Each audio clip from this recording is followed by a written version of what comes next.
Hey everyone, so today I'm going to be talking to you about the new steering system for the Mako Kayak. I'm also going to give you my 1-year review and I'm going to show you some mods that I've made for the Kayak.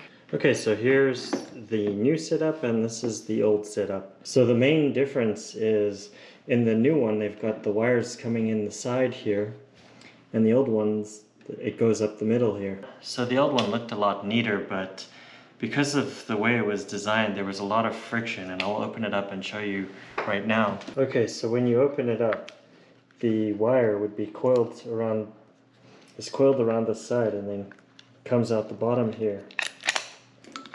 So in the bottom you can see these two round pulleys. However, they don't move, so all they do is create a lot of friction.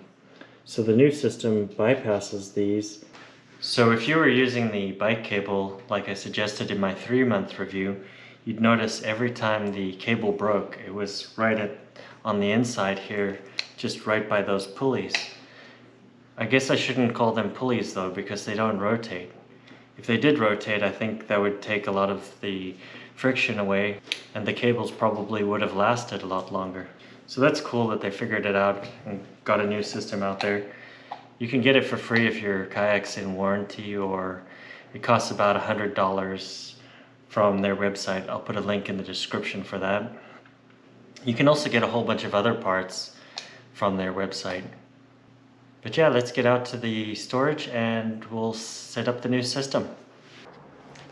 Okay, so we're out in the storage. Here's the kayak.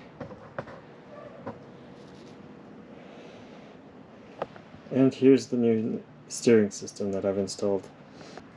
One thing you'll notice is that I've got it running into the back right here.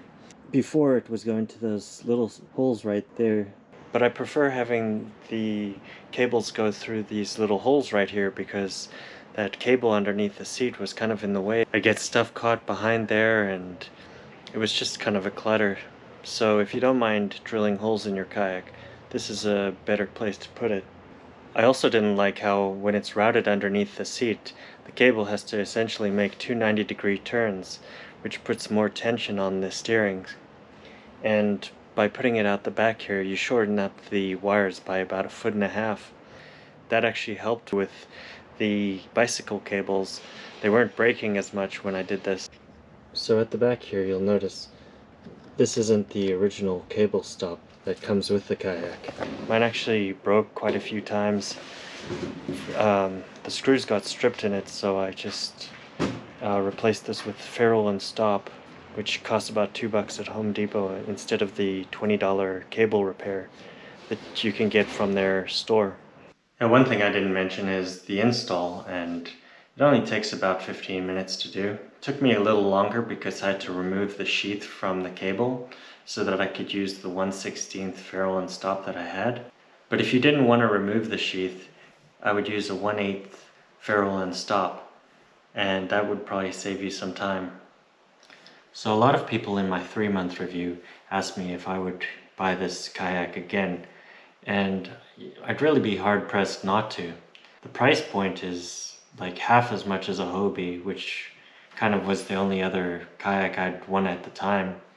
But now there's an Old Town kayak that looks really awesome with the spot lock and the trolling motor. But same thing, it's like really expensive compared to these kayaks. Although it would be cool if Riot came out with the trolling motor to put on this kayak. But overall, I haven't really had any problems. The main thing was the steering wires breaking all the time. And now with this new steering setup, I don't think that's a problem anymore. The clips on the seat were another issue I had. Basically, if you lean back too hard, they would reverse. But a good way to solve that was just to tie a knot with the excess, and it wasn't doing it anymore. So it's held up really well. I mean, I'm terrible with all my gear and really rough on things, and this kayak's held up remarkably well.